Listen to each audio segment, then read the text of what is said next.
She had the type of bottom that would make any toilet beg for the brown. That I cannot believe. I'm laughing just thinking of it. In his voice too, his like gruff voice, beg for the brown. Like it's so unbelievably good and so good. gross.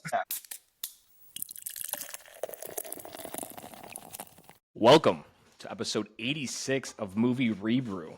I am your host, Michael Jennison, and we have a loaded episode for you guys today, recapping all the summer movies that we have not yet talked about on the pod. And I have two very special guests to help me do it. First one, you guys know him as the world's biggest Greatest Showman fan, loves to run to the Hamilton soundtrack, and has a dog shit Dynasty Fantasy Football team. Welcome back to the pod, Liam Garvin.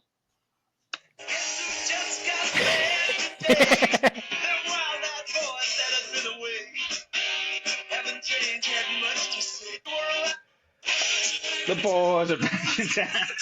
Hell yeah! I started that way too. Sorry. No, that's fine. Thanks for having me back, Mike. Yeah. Almost 8 years since the start. 86 episodes in 8 years. An absolute burner of a pace. It's kind of like modern prestige television. Kinda. It really is. Yeah. Kinda. Movie Rebrew is the Severance of its day. Yeah. It's probably like Curb. Curb just takes years off and then comes back. Yeah. And you might have heard his voice already, but he's a lover of all accents, made his acting debut in one of these movies, has had the unfortunate circumstance of being my best friend for nearly 30 years, founder of the podcast. Cue up some Bubba Sparks because he's back. Welcome back to the pod, Keegan. Thanks, Mike. It's good to be back. Yeah, man. On a non-permanent basis. Also, I didn't hear Liam's music, so that joke fell so flat for me. I assume you played what's his face? I played The Boys Are Back in Town. Yeah. Yeah. Queen Lizzie. Could you hear it, Mike? I heard it. Okay, Yeah, thank I God. can't hear it. This could be a disaster. It's not a good sign. Keegan has copyright buffers on. All right. Yeah, we're going to try to do like 8 movies here, so we'll try to keep the tempo going a little bit here. But So will be split over like 4 parts. Oh probably. yeah, this will certainly be at least 2 episodes. I will be also drinking my favorite summertime beers. Do you guys have beers? I dip into mine during the 15th hour of the pod, but I can talk about what I'm going to be drinking. But Awesome. You can do yours first. Yeah. Awesome. I build my own 6-pack, but it went horribly wrong, so I built my own tall boys a lot of this. But I got 6 summertime beers, and the first one is always a staple for me, Twisted Tea. I will not be drinking all 24 ounces because I'll be slurring my words by the end of it if I start off that. Redo of Cincinnati, of the Christmas Ohio. episode. What'd you say? Redo of the Christmas episode where we had 6 Christmas meals. Cody did the last 30 minutes of that pod just in a Grinch accent. Well, I'm drinking Dad Strength IPA, a 2.9% lower ABV beer, because I am hungover right now, and I have to see my mom later. So, Wow, a classy gentleman. Are you back home or is she visiting you? she's visiting. My mom is currently wedding dress shopping with my fiance, Nice. Oh, yeah, Aw. congrats, And Liam. and I'm doing this. Obviously, I did not tell them that I'm doing this. Well, that's great. Congrats, Okay. Liam. I'm also fighting a bit of a hangover. Juicy Vivacious from Great Lakes, Yeah. 9.5%, but it goes down like orange juice. It's really dangerous, but it's tasty. Juicy Vibration? Vivacious. Vivacious. By whom? Oh my Great God. Lakes. Mm. They Dude, have I wanted to get Bumbleberry so bad for this. I knew I wasn't going to be able to get in Napa, but I just holding out hope. Didn't happen. yeah. You live in Napa, They have Mike? a That's regular crazy. Vivacious. I do live in Napa. Got about 6 more weeks left in Napa. Wine country. All right. Let's get into it. So we got 3 Cleveland boys on this pod right now. Keegan was also an extra in this movie. Don't know if we can see him or not. So I feel we should start off with Superman. Keegan, you want to give the listeners a little bit of a little sneak of what you did? Sure. And if they can see you. I should have worn my T-shirt. Sure. Yeah, I was given a Cleveland Extras T-shirt. It's pretty cool. It's a skyline with Superman flying across it. Yeah, so filmed in Cleveland last year for the month of June, and they just put out a casting call for pretty much anyone that wanted to do it. And since I have summers off, I was like, why not? So my scene was towards the end of the film when Metropolis is getting ripped apart. There's people fleeing Metropolis via bridge, running away. That was my job, was to run away. So for, I think it was 14 hours on a 96-degree day with 0 cloud coverage, I was sprinting up the Detroit Superior Bridge. It was miserable, but I don't regret it, but I would never do it again. And during the fitting for the costumes, they're like, oh yeah, this is going to be set during the fall season. So I was wearing a button down, a sweater, and then a blazer over top, and then khaki pants and dress shoes. So a button down, a sweater, and a did you look like shit? That sounds like too many things. I feel like were you throwing fits? I kind of look sick, but was it your clothes or they give you clothes? They had us bring a bunch of clothing to fit this season, and then they had other stuff. So the sweater was not mine, the blazer was not mine, but everything else was mine. Yeah, it was horrible. But I got to stand like 2 feet away from James Gunn, which was pretty cool. But there was no actors on set that day. But the scene where the woman, he saves the building and the woman is in the car, that happened like right next to me too. And I kind of lucked out.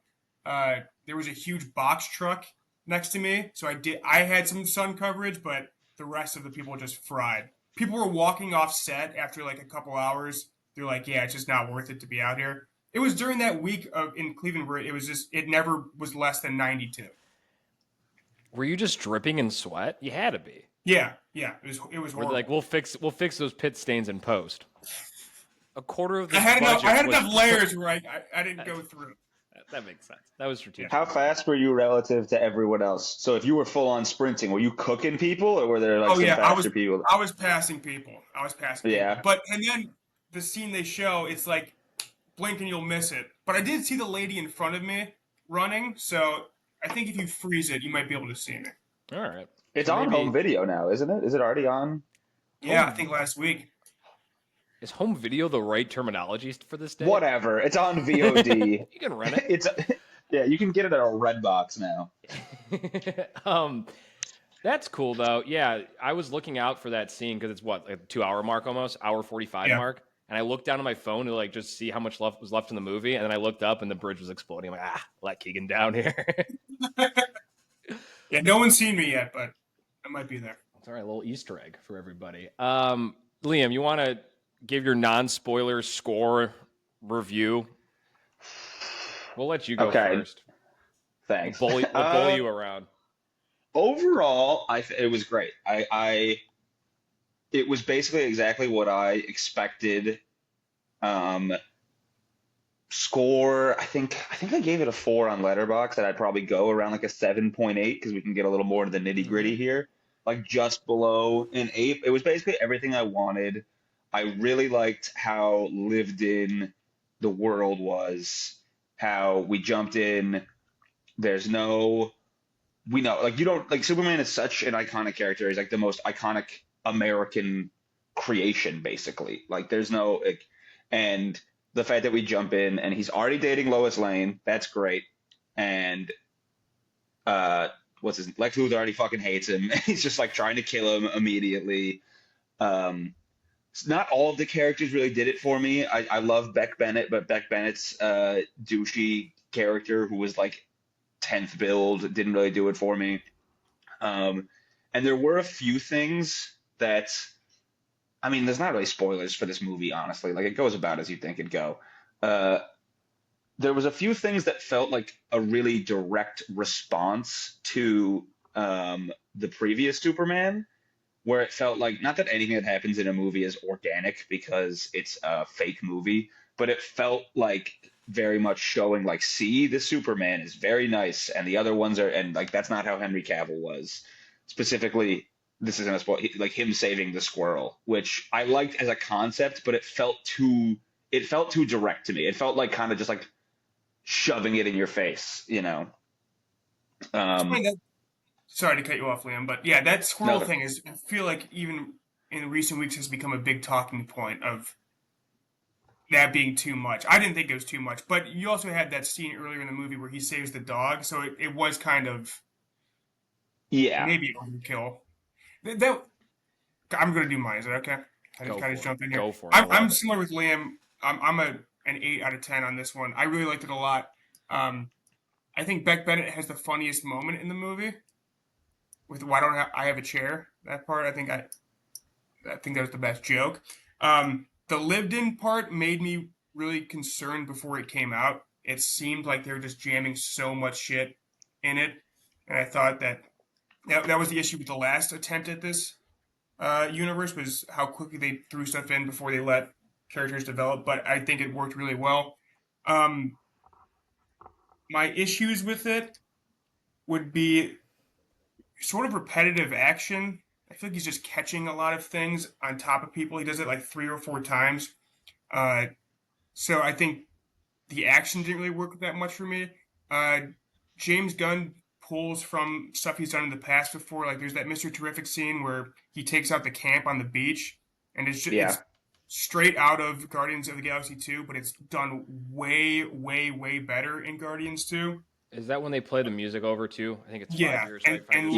Yeah. Lois is Yeah. watching it happen. Yeah, Yeah. and it's Yeah. just not that cool, like really at all. But I think the relationships between Lois and Clark is great. Clark and Jimmy. I hope to get more Jimmy in the future. So yeah, I'm excited to see these characters again. I think it was a great jumping off point for James Gunn's DC universe. Yeah, I think we're all pretty similar here. I'm going like 7.0, but thumbs up. I would watch it again too. I Saw it think this twice. is- You saw it twice, yeah.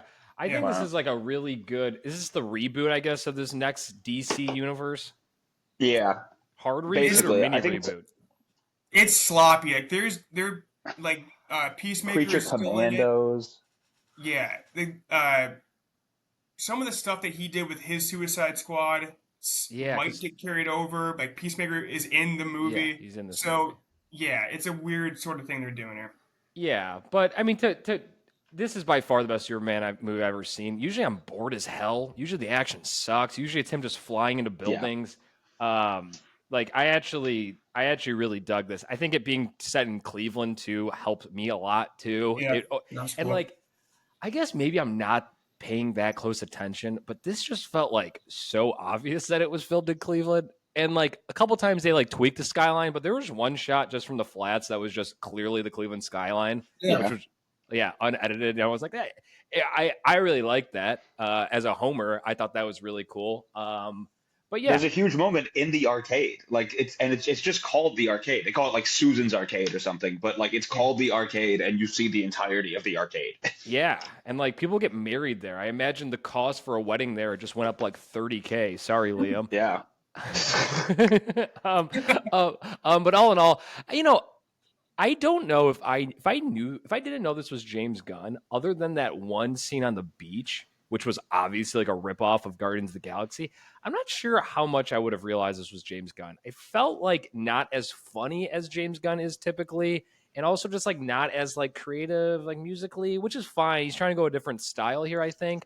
But I didn't more get a score whole, than he typically uses. yeah, I didn't get a whole lot of James Gunn in this movie. And maybe that's a critique. But I liked it. I thought it was a good mini reboot. It seems like DC might actually be in the right direction. We can get into spoilers now. There's not a whole lot here to talk about. So And I'm sure most people have probably seen this one I'm of sure. all the ones. Yeah, I'm sure. Yeah. All right. So, I think- we can get into spoilers. I guess I the think big Nicholas spoiler Hoult is- that I think. Oh, go ahead. Sorry, go ahead. I just think Nicholas Hoult is the standout of this movie. I think he's such a great Lex. The scene at the end of the movie where he's clearly lost and he sees Superman about to fly in the building and he just sprints towards the portal to try to get away, and then he just gets bashed into the table was hilarious. And he's just such a weasel and just a rat fuck. It's just it's great. He's so whiny and his just wants to be worshipped, and he wants to be the guy, but he thinks Clark is it. Yeah, I think it's interesting. Go on, Liam. I was gonna say because I do think he was kind of towing the line towards Jesse Eisenberg, Lex Luthor, and which people did not like, and I in general didn't like. But I think what separates him in what way? In like the wackiness of him, in that he was kind of like a weasel, you said, like where he. Yeah. But I think what the difference between him and Lex Luthor from Batman vs Superman is that you see Jesse Eisenberg and you're like, how did this guy get dressed in the morning? This guy is insane.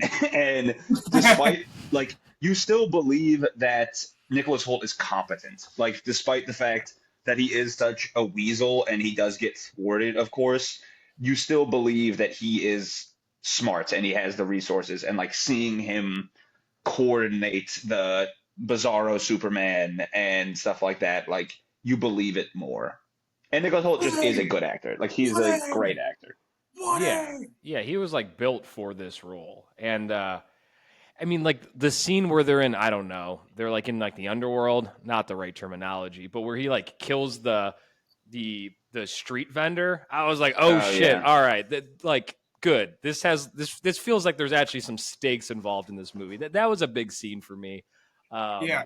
So yeah, he was just like a good. He wasn't like. It felt real enough. It felt like he was just kind of like this eccentric billionaire who wanted all this power, but I never got to the point where it felt like theatrical or goofy for me. I stayed into it pretty much throughout the whole entire movie, which is really good for a DC movie. And I was actually, is it a little over 2 hours, right? Yeah. Like this moves for a 2-hour movie. I didn't look at my phone until the bridge scene exploded and I missed Keegan in it. But like that was an hour 45, hour 50 in. Yeah. What are you looking at your phone at in the movie at all, Mike? Put your fucking phone away. I time check every once in a while. I'm sorry. I'm addicted to my phone. So I went and saw it with my family, but my brother wanted to see if he could bring his kids, so he saw it the night before just to make sure. And once Lex executes the guy, he's like, "Oh no, absolutely not! I'm not bringing my kid to see this." So, yeah, that was a heavy moment. Yeah.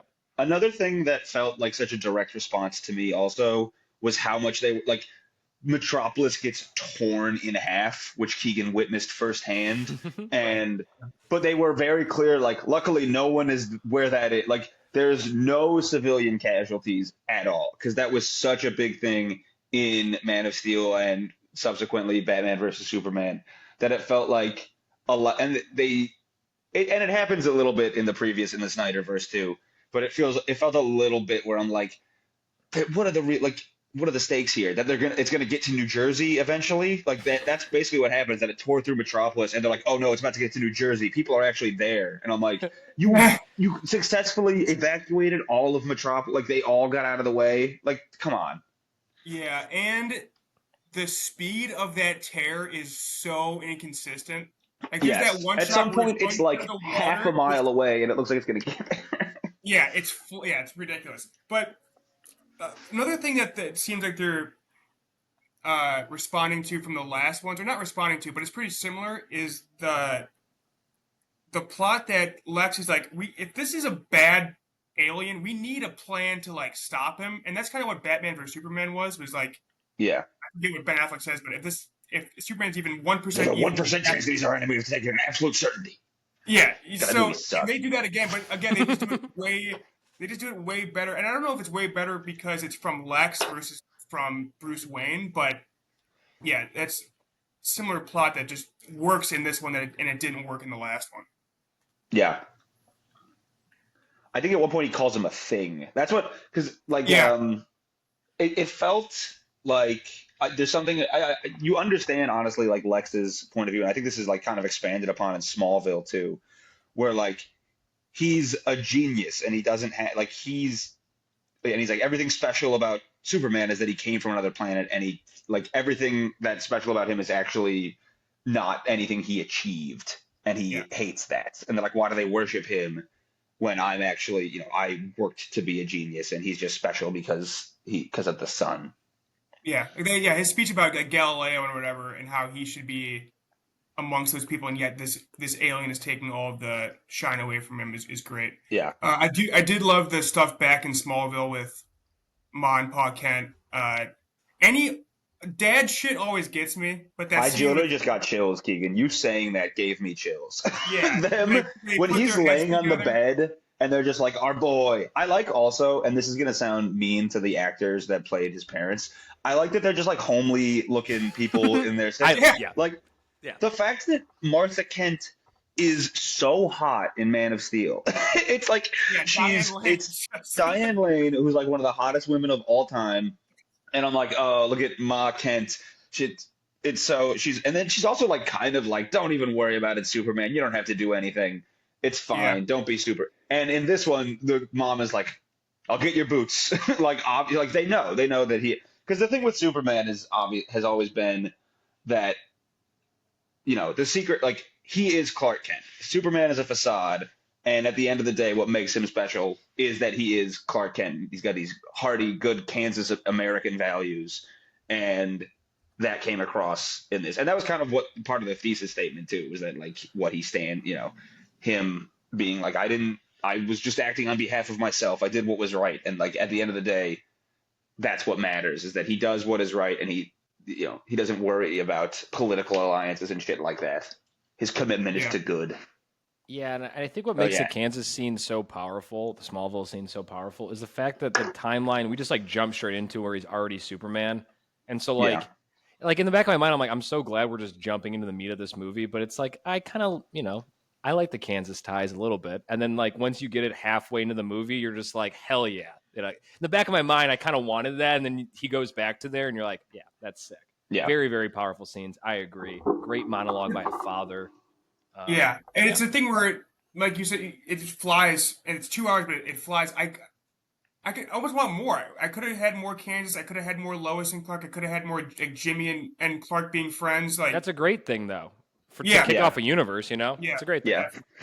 Yeah. And I think what made it different than, the previous universe, they jammed a lot of stuff in, but they jammed a lot of like main characters in.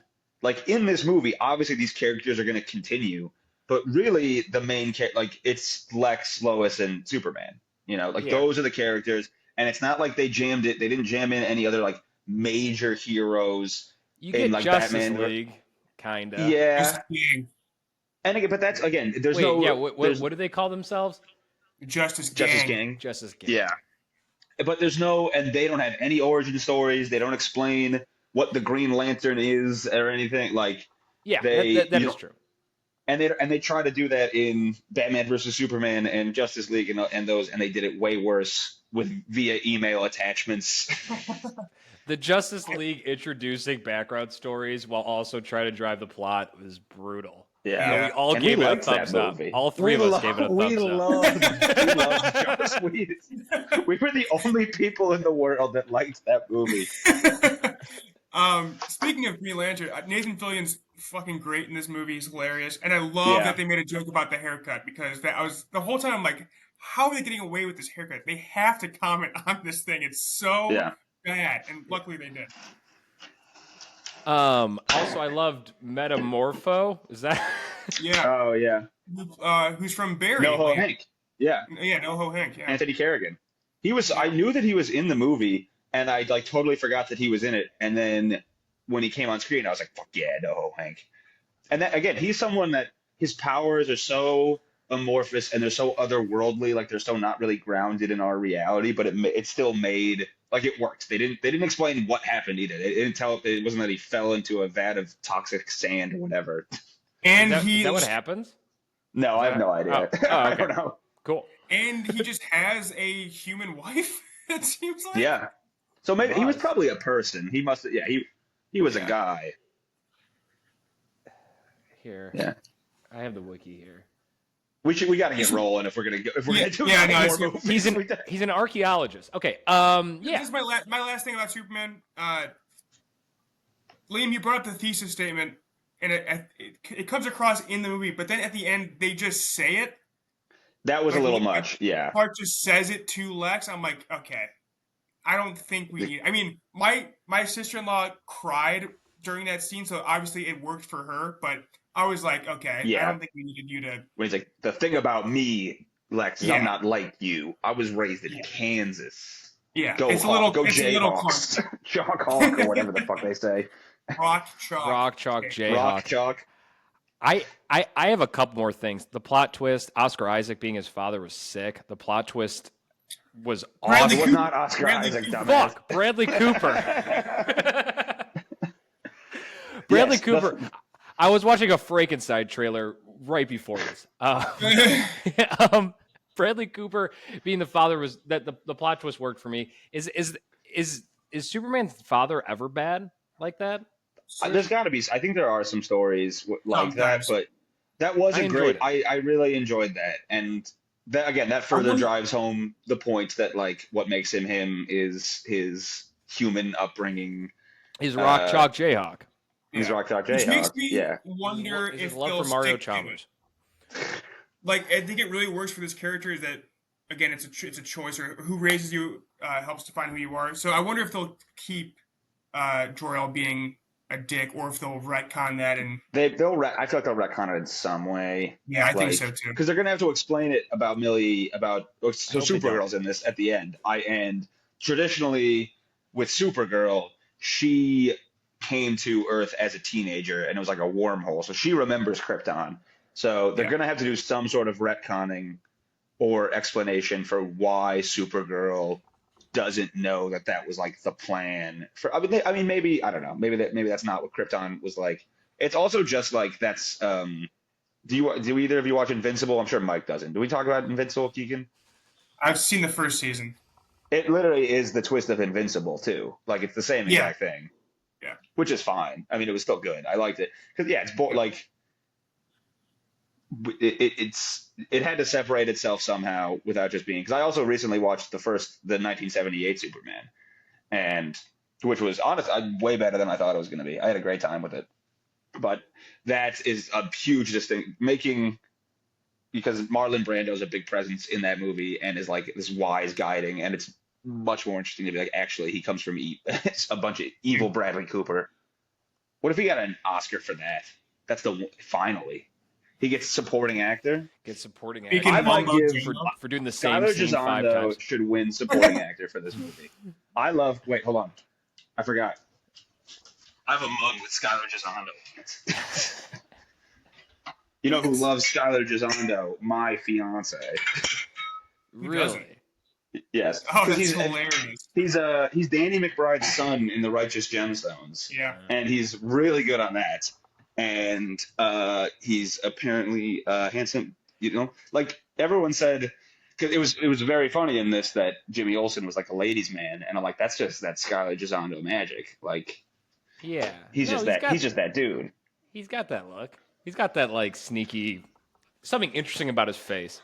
Can't quite put your finger on it. Yeah, it's seductive. Okay. You got the mug? Did I not show it to you guys just now?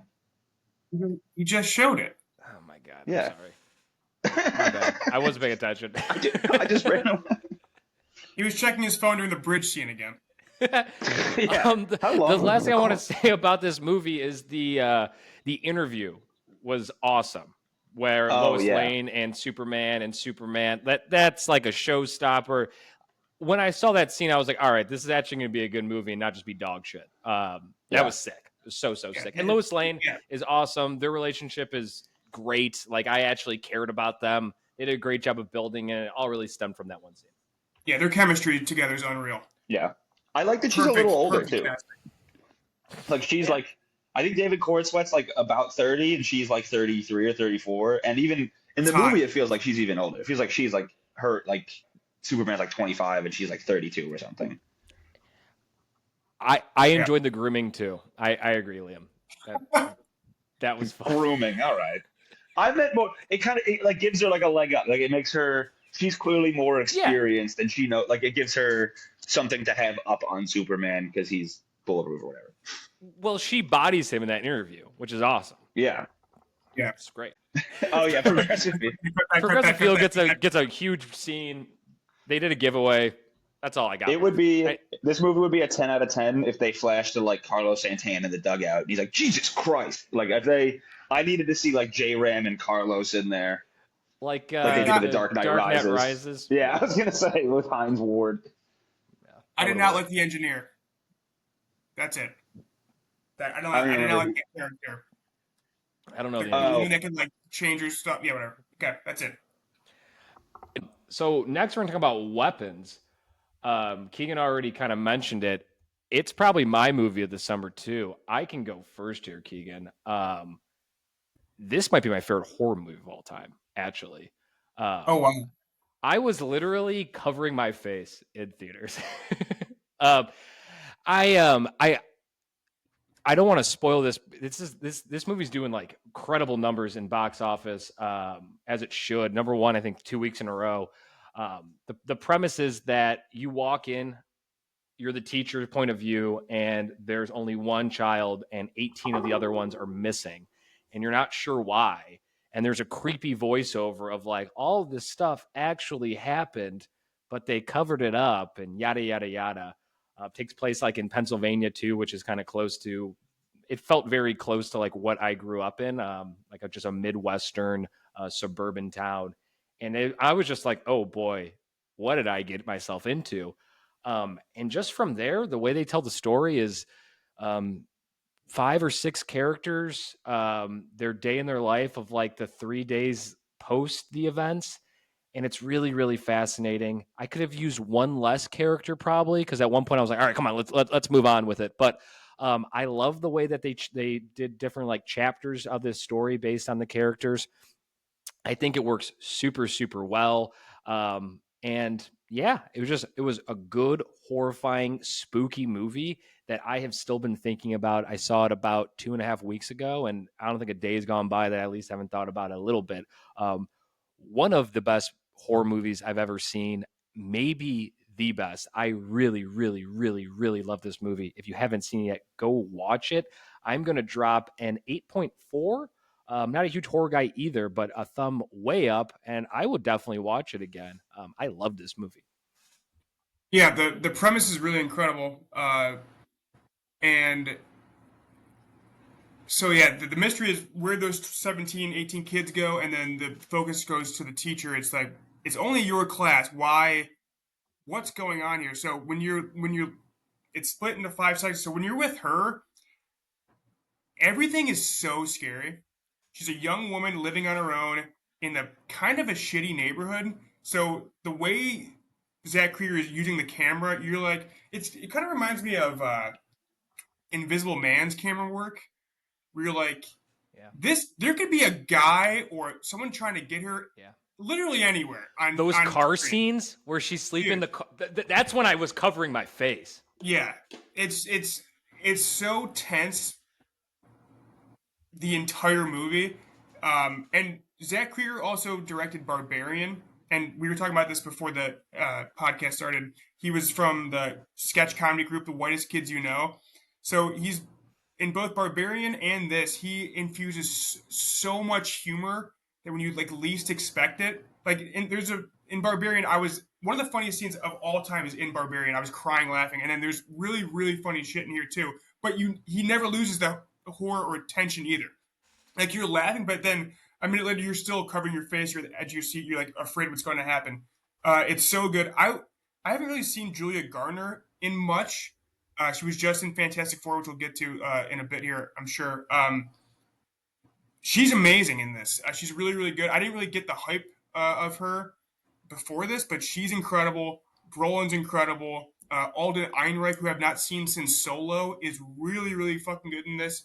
There's one kid who plays like a drug addict. I think he steals the movie. He's amazing. I think he's going to be in Krieger's next movie. His next movie is Resident Evil, which feels like kind of a waste, but maybe he'll make it good. When you said that there's one too many characters, which one would you cut? Is it Benedict Wong? Probably Benedict Wong. But Yeah. correct from well, I guess that's got a little bit of spoiler, but the Benedict Wong is when they finally keep the plot going then, right? Yeah. So yeah, but I guess before spoilers, it's nice that I like the way they do it with you get the 5 characters, and then once it gets intense with that character, ends next one, Yeah. and so it's kind of nice. It's really well paced. I mean, And then they all the tension is just you're gripping, yeah, as and then it they just all keeps building. It's just like, dear God. yeah, and then they're so perfectly tied together at the end. Yeah, this movie is incredible. Definitely check it out. Oh, I didn't score it yet. I would You go did 8.5. Uh, 8.5. thumb way up. See it in theaters, for Yeah. sure. I mean, I saw it in a pretty packed theater, which definitely helped the suspense of it all. Yeah. You're kind of probably out of the window for that, but maybe not. Go see it on a Friday night. Now we're getting to spoilers here. What'd you think of the woman, the villain of this movie? I thought she Yeah. was completely haunting. Yeah, Does she's she look like that in terrifying. real life? That I think that's Ed Harris's wife. She's a known actress. She's in what is she in that like you would know for sure? Amy Amy Madigan? Madigan. She was in a bunch. She was Field of Dreams. She's the wife from Field of Oh, Dreams. Uncle okay. So Buck. they're Yeah. definitely using some like prosthetic or something. Oh yeah, big time. So my biggest fear with horror movies is once the ghost monster is revealed, is it going to fall apart or not? Once you know the mystery, is this going to fall apart? And you learn it pretty quickly that it's her. You get it in that Benedict Wong section, and she's still scary. It's still weird. It's still interesting. And then it gets really, really funny. Like when those kids chase her around the neighborhood for like what feels like 20 minutes. Like it's so long, but it's hilarious the entire time. It's great. And I guess we'll talk about together later too. But yeah, once the mystery is revealed in horror, uh, great ones are able to maintain that push through until the end. And this one absolutely did. Even once you learn what's going on, why she's doing it, stuff like that.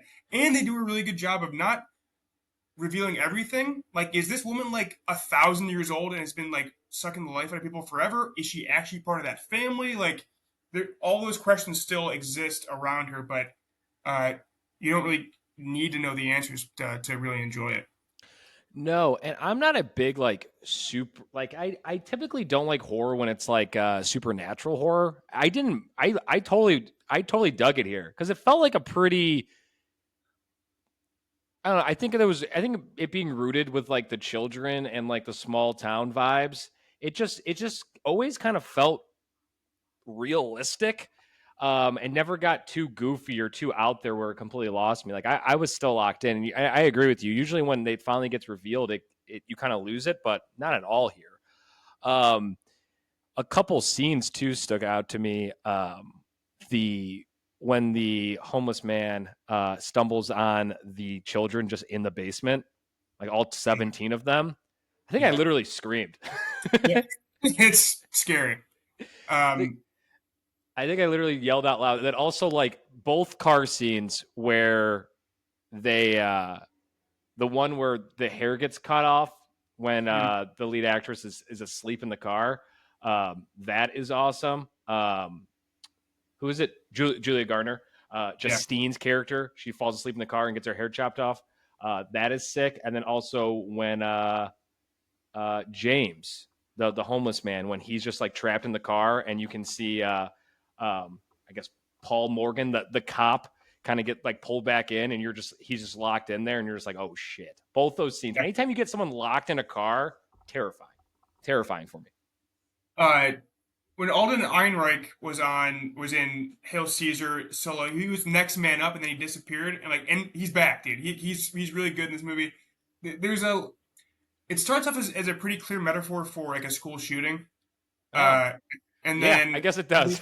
Yeah, I mean, I think it seemed obvious to me. And just like the fallout of trying to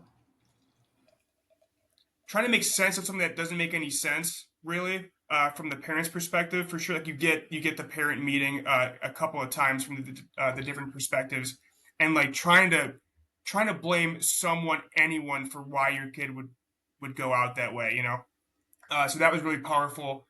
There was some interesting police brutality, police overstep commentary with Alden Ehrenreich's character as well. So there's a lot of interesting commentary that he's making, along with it being a really entertaining, really scary horror movie. So yeah, the sort of recent resurgence of horror with elevated horror. Krieger has kind of taken that on that mantle too. Him, Ari Aster, those sort of Jordan Peele, those sort of directors are doing really interesting things with horror because it feels like horror is the only place you can sort of do this sort of original stuff.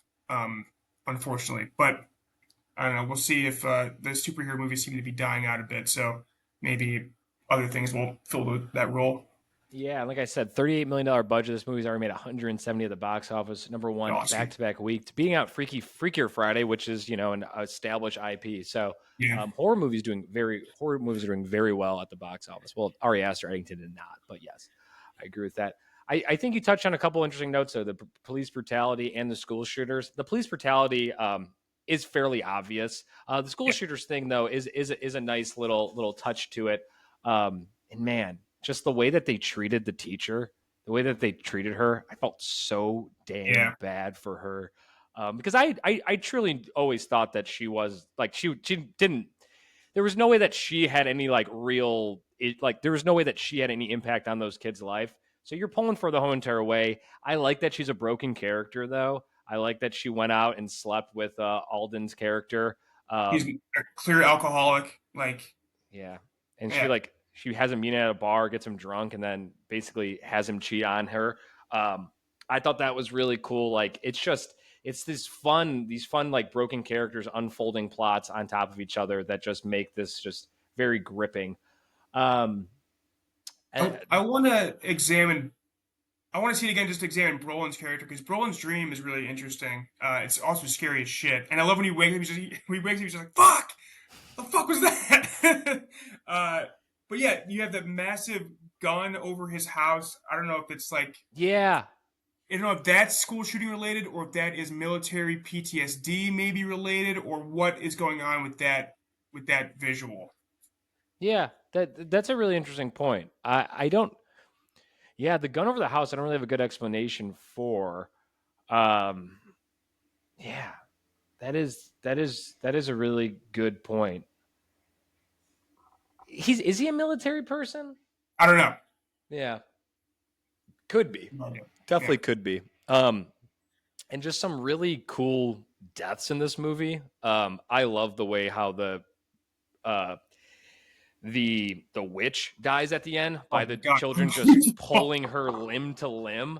Dang graphic, and just happens in like the front yard, just in front of like just a suburban street.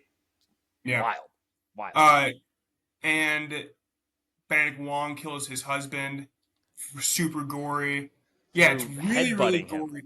Yeah, it's really gory and gross. And then just the way their eyes are popping out of their skulls, like once they're like trying to complete their task. Yeah, dude, just gross and unfortunate. So the kids are going to go back to normal, right? It's just going to take a while. Because Josh Brolin, when the spell got broken, he went instantly back, but he was only under the spell for like 4 minutes. And so I think it's going to take a while. Yeah, so I think the way they frame it with that girl talking about it as like, people don't talk about this enough, this is what happened. I love that, by the way. I don't think she's a character in the actual movie, but I don't think so either. At the end, so the boys' parents are done. They're basically vegetables. Like, they can't do anything. Brolin was quick, so he's okay. But the kids, I think she says they finally started talking again, but I can't remember how long or how far removed she is from the story. I don't know if she's doing this a month later or years later or what. My gut says it's a year later, because I remember thinking in theaters where I was like, okay, cool.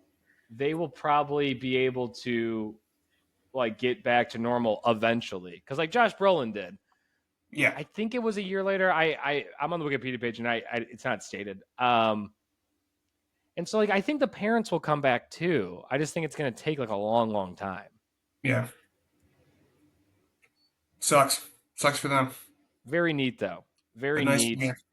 Yeah. Really great concept. Yeah, they say I don't need to see another one of these. They say they're probably going to develop a second one of these.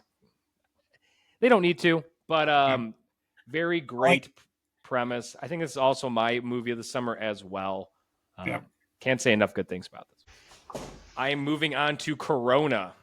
Had to buy a tall boy. Thought that was more economically friendly than buying a six pack because I couldn't get individuals, and I got a lime. So back. That twisted tea, so good. So sugary, though. My face turns bright red during this pod. That's why. Yeah, I think they added more sugar over the years.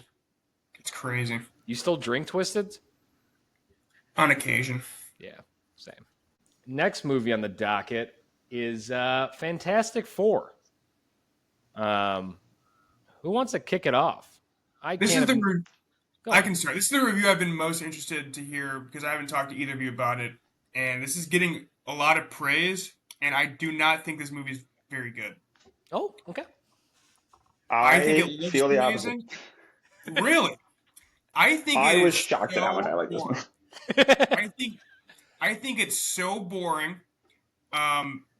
It starts off pretty well and then just becomes generic, quippy Marvel movie, and I think this is my limit. I think I'm done. I don't think I can do this anymore. Like, Johnny Storm never once made me even smile with his quips. I think the action's really dull. I think it's edited very poorly. I think there's a lot missing. And I just did not... Like, I walked out of the theater, and as it ended, my dad texted me. He was like, Fantastic Four is out. Is it any good? I was like, yeah, it's pretty good. And by the time I got to my car, I was like, I don't think I like that at all. I don't know. Liam, I'm interested to hear what you have to say. Yeah, I mean, I can only... first of all, I do think that I have more nostalgia for the Fantastic Four than I thought that I did. Like, seeing them on screen again after how bad the 2015 one was, and seeing them in this, like, in the retro futuristic world, like, it just worked for me. And I don't know, I enjoyed the interactions, especially between all of them. I liked the Johnny and Ben relationship, because typically what we've seen in other movies is them just like going at it and like not really liking each other. But in this, they're like actually friends. And I love Cousin. Like, Richie as the Thing is incredible casting.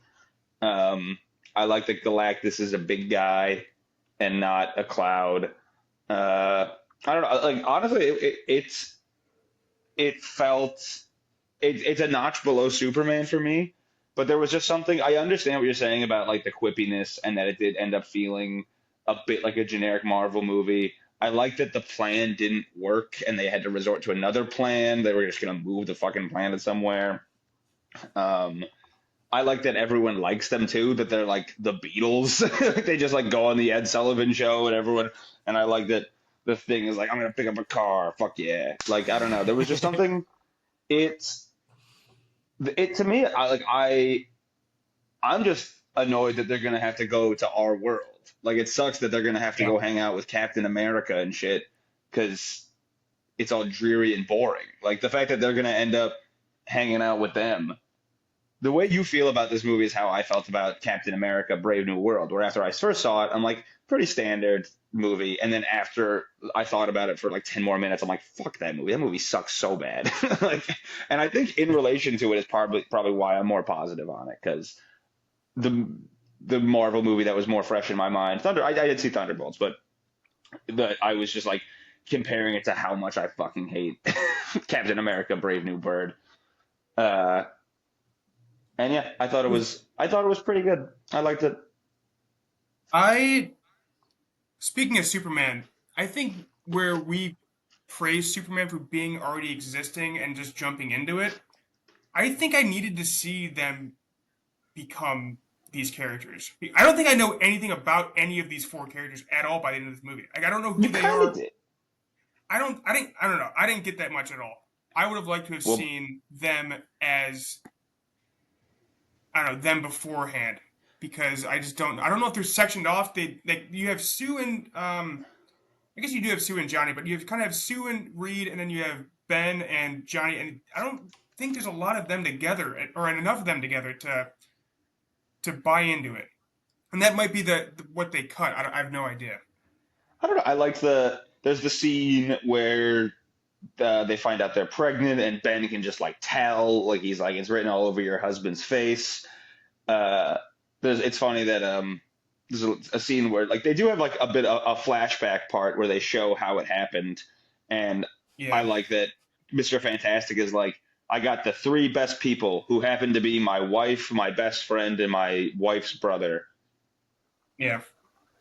Yeah, I I mean, don't know. I don't know. I'm a sucker for a good origin movie, but I kind of like how the new way that they're doing it, where it's not like cookie cutter, they're not superheroes, and then they kind of jump straight into it because we've just seen it so many Right. times. Yeah. Maybe a little light on the background though throughout the story, but I'm like kind of in the middle of you guys. I really enjoyed it in theaters, but during the theater, I was like, this is just such a generic Marvel movie. However, I really just liked all four characters a lot to where I was like, I'd be interested in seeing these characters again. Um, I think Incredibles really hurts this movie Dude, just Yeah. because it's like 100%. Incredibles stole so much from Fantastic Four, and Disney and Pixar did it so well that it's just like it just kind of feels like you're just like ripping off Incredibles. I know Fantastic Four is first, but it's just like, and I think having like the underworld character that they used in Incredibles be so pronounced in this movie, it's I like, Yeah. love Paul Walter Hauser though. Yeah, That I was guy's great. saying it's always great to see him. Get that guy work. I do too. I'm not saying I don't, but I'm just saying that didn't help its cause to where, and like you already had the baby introduced too, so it's just like it's very on the nose. It hurts it. It hurts it, and I don't think there's any. This isn't helping. I don't know, drive the genre of superhero movies. Everything that they do in this movie has been done before. It felt very uninventive. But the only thing I really did like was the 1950s futuristic world that they did. I thought that was super cool, and I thought the Yeah. characters were all likable, and I would certainly watch these characters again. Um, the villain was good, but it's kind of one of those things where it's like, this is the villain you used for the first movie. Where do you go from here? You know, like you already had such a massive villain to begin with that it's kind of hard to see where they're going to go forward.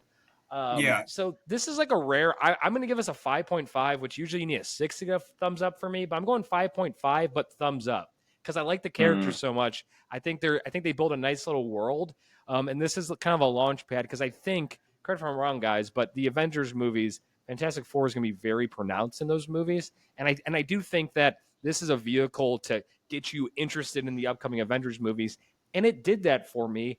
Though it wasn't the most inventive movie, it was kind of cookie cutter. The last 30 minutes, got kind of bored, but I did have a good time in theaters with it. So I'm a 5.5 thumbs up. Would I watch it again?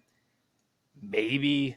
I mean, it's an okay 2-hour movie, but I'm not dying to see it again. Yeah. And the best part is the setting or the set, and Yeah. we're gonna lose that once they move over, which is a real shame. I'm a 5 out of 10. Thumbs down. I don't think I'm gonna watch this again. Um, I think Galactus is kind of boring. I don't think he's a great villain. Looks cool, It's too big. can do cool stuff, but then I don't know. They just kind of push him into a portal. I don't know. I just don't think the action. The stretching's really bad. Um, this is the thing we've seen. I love all these four actors independently. I don't know. Something about this movie just did not work for me. I mean, the thing lifting up the car scene is awesome. I just need more of the Yeah. thing. And like him cooking, those are great scenes. It's just not But enough. there's clearly some subplot with him and Natasha Lyonne that got completely removed from this movie. Like, Did this movie get heavily edited, or are you just assuming? I assume it did. I don't know. It just there seems to be more. It was enough. It was just like they're planting the seeds. He's always struggling to find love. I guess in the first movies they made her blind. Yeah, Mike, I know they did cut. John Malkovich was supposed to be a villain in the beginning of the movie, and they cut his entire section, which I guess was like 20 minutes long. So if they cut more, I'm not sure. Damn. Justice for John Malkovich. I'm always saying that. Liam, you score it, and then we'll get into spoilers. I'm gonna say we've already started spoilers, but I mean, who cares? I say we go to the next movie. Thumbs up. 7 out of 10. 7 out of 10. 7 out of 10. 7 out of 10. Thumbs up. I mean, we can for talk a Marvel movie too. Like we can talk a little more about this movie. I don't really have a whole lot more to say though. So like, is there anything else, or are they going to go straight to Avengers now? This is all you get of them, or is there going to be a Fantastic Four too? No, Doomsday is supposed to be next year. Yeah, Doomsday's next year. Yeah, that's where you go from here. Like, well, you were talking about, where do we go from here? I'm assuming what Doomsday is that Doctor Doom is trying to like merge universes or something, and that's how some type of battle world, which he's done in the past in the comics, where universes and planets are collapsing in on each other or something. Because the very end of we didn't even see, because in the very end of Thunderbolts, the Fantastic Four ship shows up in our universe, and we didn't see that in the Fantastic. I really thought my assumption was that the Fantastic Four ship was going to be not with the Fantastic Four, and I thought it was going to be just Nathan Richards, just the kid. Nathan? Is that his name? No, that's Cable. No, what's his name? Something. Yeah, it's something. Reed Richards. Franklin. I thought they were going to, but it ends with Doctor Doom, and then we don't see them go to our universe, but we know they're going to. So I assume that'll be the start of Doomsday, I guess, is them coming to our universe. I don't know. Everything about Doomsday that's come out has been like they don't have a script. They're just kind of flying by the seat of their pants. They paid the Russo brothers $50 million. Liam, you didn't see Thunderbolts? I did see Thunderbolts. Okay. Thunderbolts is good. I enjoyed Thunder. Yeah, it's the best Marvel movie. Fantastic Four more. I thought this movie was totally fine. It just is so generic Marvel though. It's like it's Marvel's change up. It's just whatever. It's just fine. Which is a shame because it seemed like it could have been something newer, better, a good jumping off point for what's to come, but it falls back onto the old shit so much in the back third of this movie. It's 10 out of 10 casting though. They knocked the Fantastic Four out of the park. Yes, and I will say that the Silver Surfer chase scene when it goes like full Interstellar is fucking sick. It's one of the best action scenes in any Marvel movie ever. However, the rest of the action is not very good, in my opinion. Yeah. Because the guy's too big. When the villain's too big, it's like, what are you going to do? And all they push do him with into a Reed, portal. all they do with Reed is just he climbs a building. Like he doesn't become different shapes. He just stretches a little bit and climbs stuff. Yeah. Oh wait, I want to say this: Superman not using his heat vision, multiple scenes where it would have helped out so much. Pissed me off so much. Pissed me off so much. I love heat vision too. Sorry. I liked with Reed the simple stuff, like when he's like writing on the chalkboard and he's got a big chalkboard and he can extend his arm. Because I just don't think, you don't get much of him. Is he like Elastic Man in the sense that, like, because Elastic Man in the DC comics can transform into basically anything, and I feel like traditionally Reed can just kind of stretch. He doesn't necessarily like make his entire body into a sailboat or something. Which is why I think Incredibles is better. I did have that thought during this movie. I'm like, God damn, The Incredibles is good. Like I'm just because they use Elastigirl so much. Yeah, stretchy punches. They turn her into she's a what do you call it? A parachute. But Yeah, no, I mean, I think we all kind of feel similar. Liam's just a fuckboy for Marvel. I just listen. I try to be more positive in my life. Lately, I just went in with a fine attitude. I was just like, I don't know. There was just no point. It was more about how it made me feel. I just like the whole time. I'm like, I'm having a fun time on this ride here. I could pick apart the little nitty gritty things here, and if I wasn't grabbed by it immediately, I probably would. But it just worked for me the whole time, and I let a lot of things just kind of any criticism just kind of blow by me. It was my day off during the week. They had a 9 a.m. showing of this Wednesday morning. There was 3 people in the theater, and I had a great time with it. I wore, a sweatshirt, sweatpants, felt like I was watching Saturday morning cartoons. Fit check. And this You wore a was sweatshirt and sweatpants? What's the weather? that's What's the weather in Napa in July? It's been getting a little hot now. Now it's like low 90s. It's very dry heat though. Yeah, low 60s. That's all. It gets chilly in the morning. All right, what's the next movie? Next movie's Happy Gilmore 2. I can take Boo. this. Yeah. Boo. Movie sucks. Boo. Boo. I'll take it. Happy Gilmore 2. I like Happy Gilmore, but it's not my favorite Adam Sandler movie. This movie, we're talking about it because everyone watched it on Netflix. I was kind of dragging my feet on it because I thought the premise looked kind of stupid, but I watched it and they get so absurd and so ridiculous with it that I honestly just found it very entertaining and stupid, but I found it really entertaining. The PGA Tour golfers are in this movie way more than I thought. And some are horrendous actors and some of them are kind of just okay. But I found it, if you're going to make a sequel to Happy Gilmore, get absolutely ridiculous and bonkers and crazy and stupid with it. And they did. And I like that. They take a lot of shots at live golf in this movie, which I'm cool with. However, I thought the way they did it was piss poor and maybe one of the worst antagonists in movie history in this movie. What are you going to say, Keegan? Benny Safdie as the antagonist. Yeah. It's funny that they are making clear attacks at live, and yet Bryson DeChambeau and Brooks Koepka are 2 of the guys going against that team. Yeah, I know. Which is very odd. I was surprised how much I like this movie. I had multiple laugh out loud moments during this movie. It's cameo city. You probably don't go more than 90 seconds without a cameo. The Will Zalatoris cameo is hysterical. That was perfect. A lot of the Scotty Scheffler jokes worked for me, especially the jail stuff. I have go on. Yeah. Those 2 were by far the 2 best.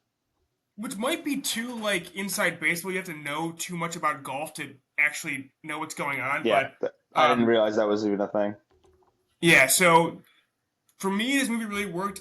This might be like a Deadpool 2 or Deadpool 3 type thing though, where you can't rewatch it.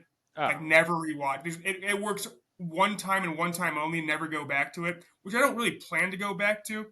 I love the first one. I watched it a ton, but I'll never watch this again. But pleasantly surprised with how good it was.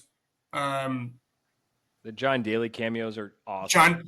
David Ehrlich has his letterboxed review of this is, are we submitting John Daly for lead or supporting for the Oscars?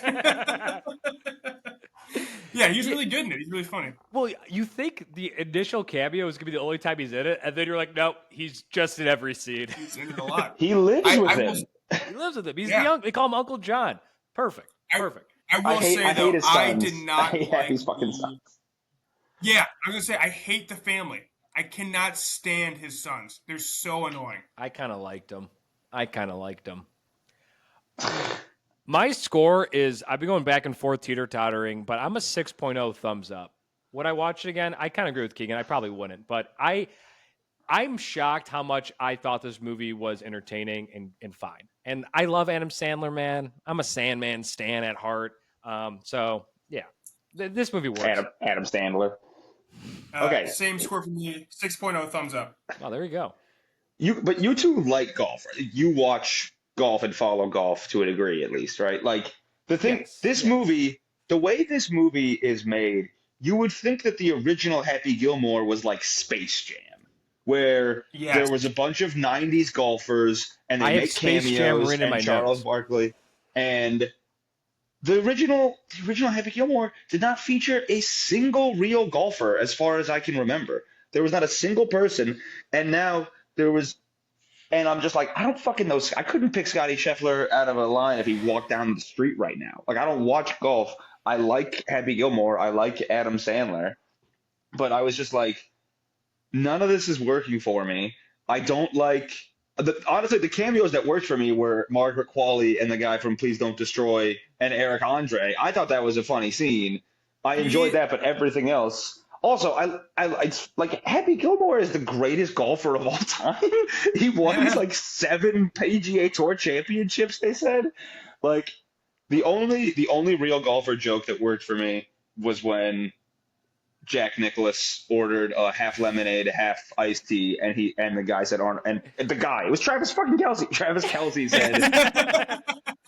Kelce said Arnold Palmer, and he said no, Jack Nicklaus, but I get that a lot. That was funny. Why the fuck is Travis Kelce in this movie? I don't know.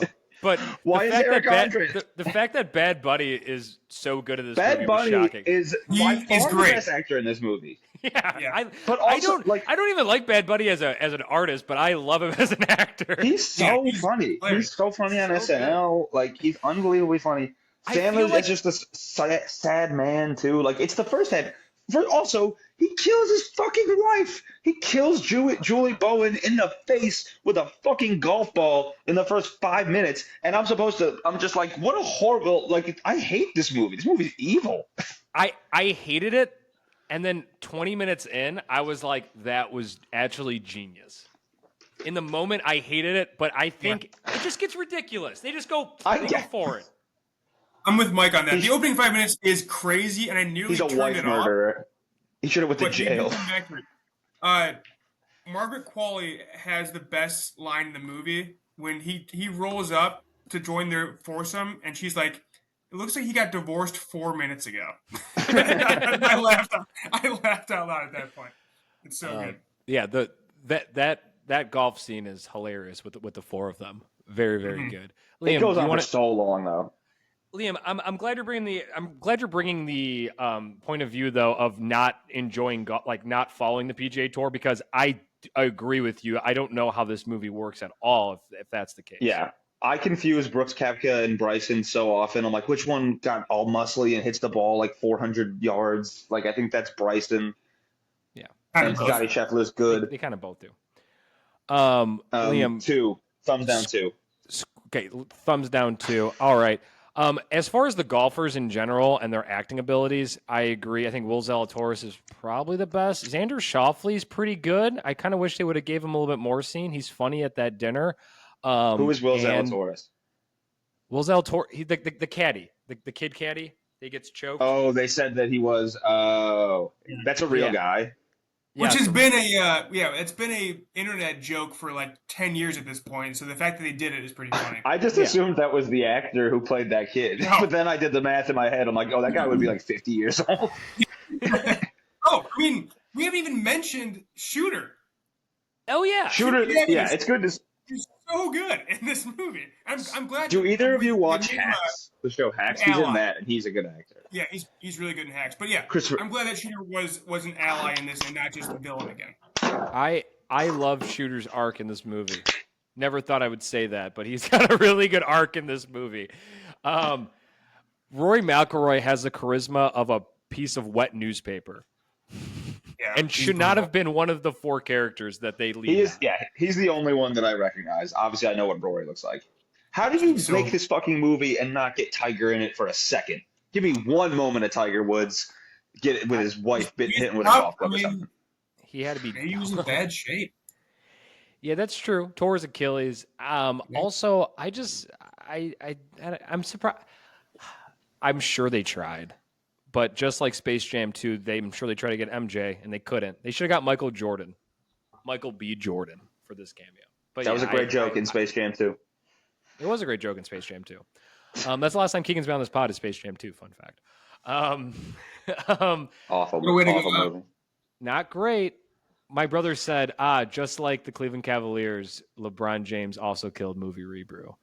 I'm looking through my notes. I don't really have anything else to say. The amount of cameos is absolutely ridiculous and should piss me off more than it does, but I just like, whatever. I'm cool with it. I just roll with it. Have a good time with this movie. Turn your brain off and just laugh. If you don't like golf, though, Liam, if you don't follow golf, Liam, it's tough. Yeah. And again, we'll get to it. Like, compared to something that is in a similar vein, the Naked Gun, like, I think Naked Gun did such a better job of reviving a old comic. Like, it's in the style. There's not like it's not just like references upon. It's different when the lead actor in Naked Gun they have a completely different cast, and Happy Gilmore is Adam Sandler coming back again. Yeah, but I think they're doing two different things. Yeah, they are, and one of them's better than the other. And I just like can't. Yeah. I mean, why the fuck is Travis Kelce in this movie?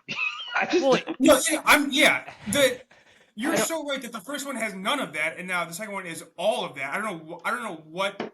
Maybe that was to get it financed or something. I don't know why they made that decision, but I just think Adam Sandler likes just making movies with friends, and so he was just calling up everyone in his Rolodex and bringing them on.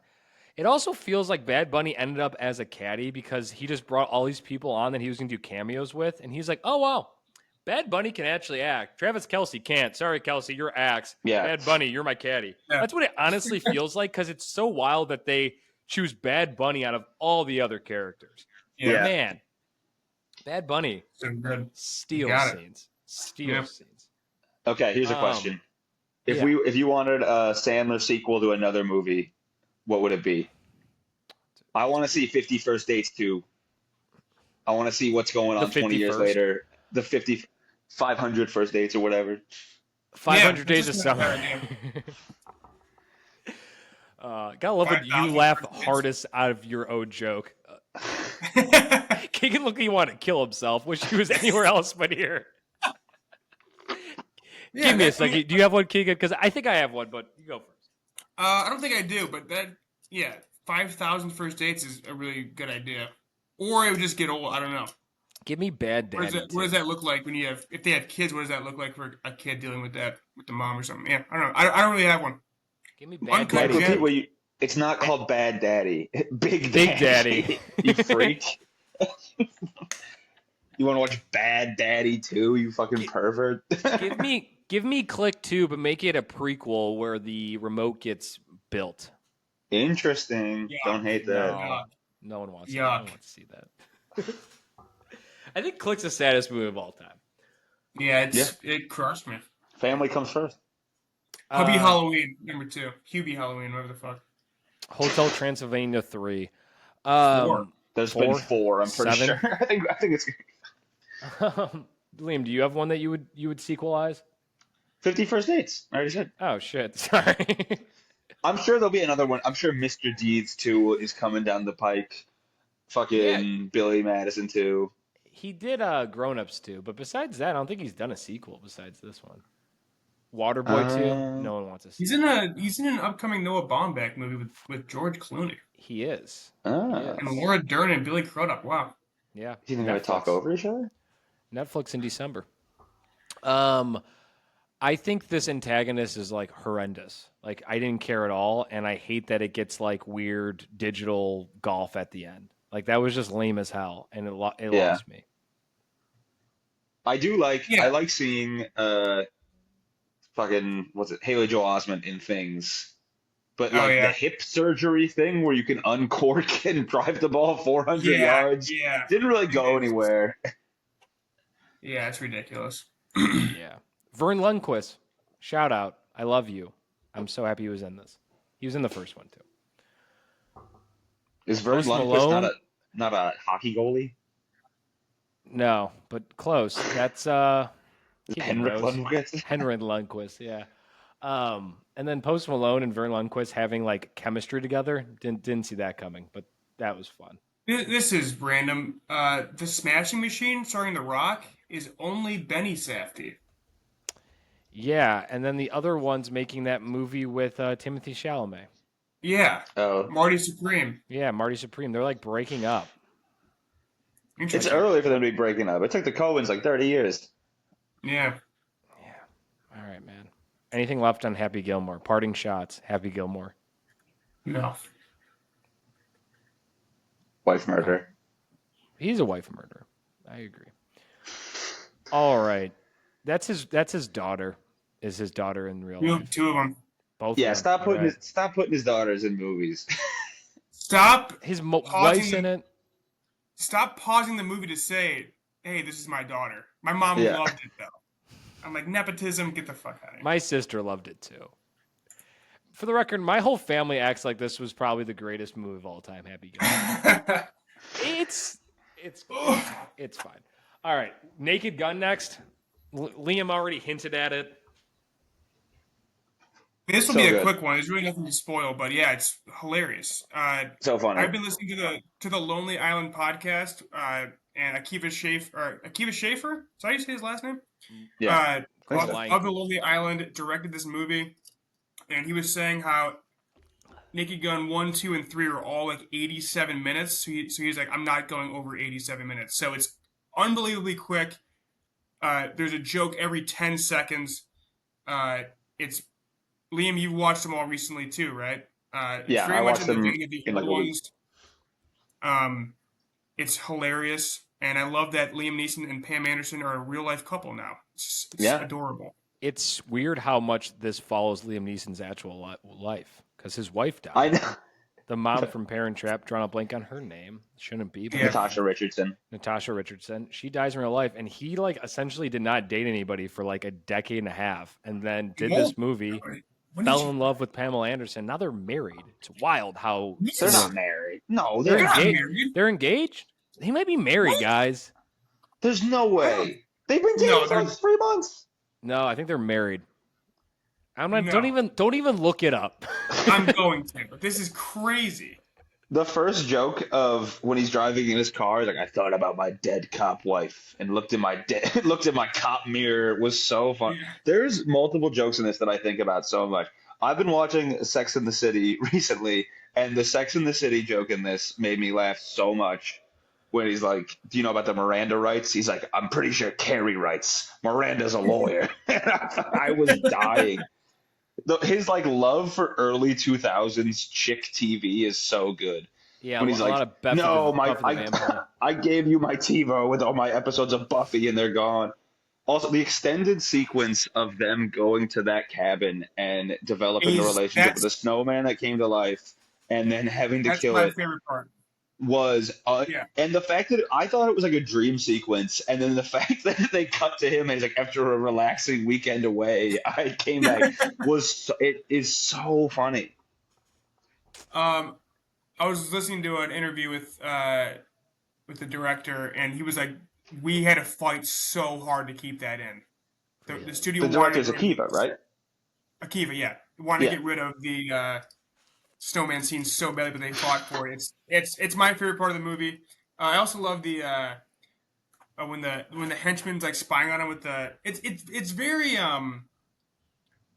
Austin Powers, but when they're spying on him with the dog and Pam Anderson, that also got a huge laugh out of me. Yeah, the movie's really funny, and like Liam said earlier, it's very much in the same vein as the originals. Just as funny, same style. Didn't rely on any. I guess some of the old actors were in it. Like Weird Al's in it again, isn't he?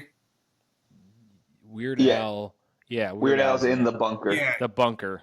Yeah. So they do get some of the old people that were in the originals back, but it's not relying on that kind of stuff.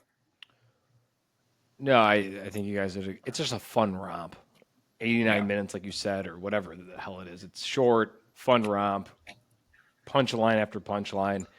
These were some of my favorite jokes. I guess these aren't even spoilers, but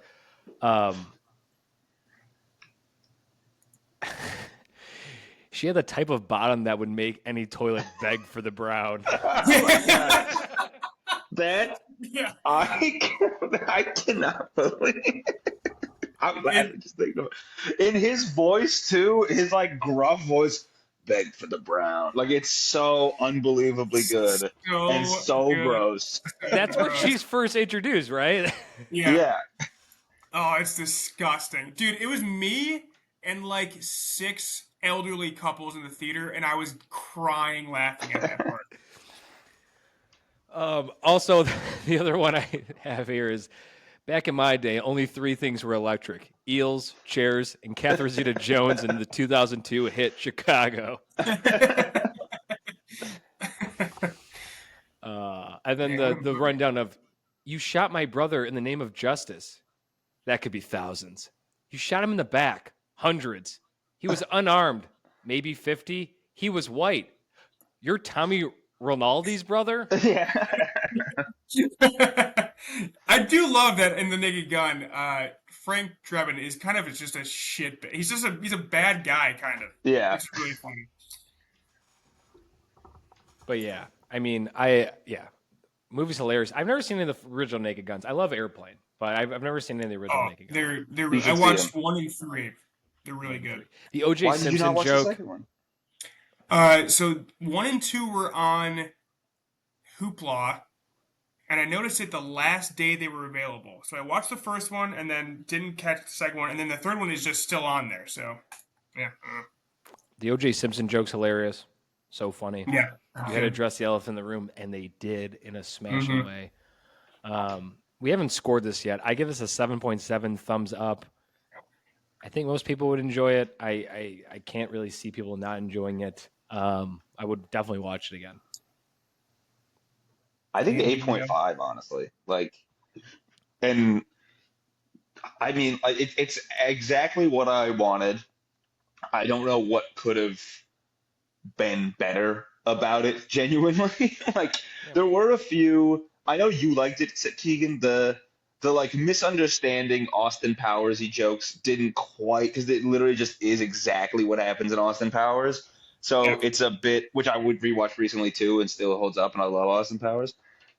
So maybe that's the one thing in that extended sequence, but 8.5 to 9 for me. Yeah, I'm an 8 out of 10. I really liked it a lot. I think I liked it so much, despite being a clear ripoff, is because it's so dirty. Yeah. Austin Powers really just the pulling stuff out of the ass. This is incredibly graphic sexually from that perspective. So that's why I think I liked it, despite it being so similar. Go watch it. Great movie. All right, that is it for this week's episode. Thank you, Keegan and Liam, for coming back and helping out to do all of those summer movies.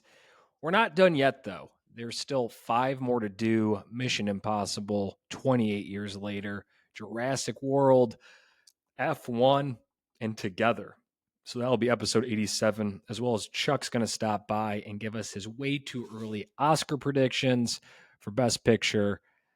And I will also be crowning my favorite summertime beer, and Keegan and Liam will also give beer reviews. So much more to come in episode 87. This was the first episode we did with live recording. You could see us. More to come with that. We'll be recording, video recording all of the podcasts going forward. So if you're watching us on YouTube, you can enjoy looking at us. And just more on YouTube in general. So if you're listening on YouTube right now, please subscribe, leave a comment, give a thumbs up, or a thumbs down if you really hated our ice cold takes. But thank you guys again. Thank you, Liam and Keegan, especially. This was a lot of fun. And I'll see you guys next time. Take care. All right, holy smokes, take us out.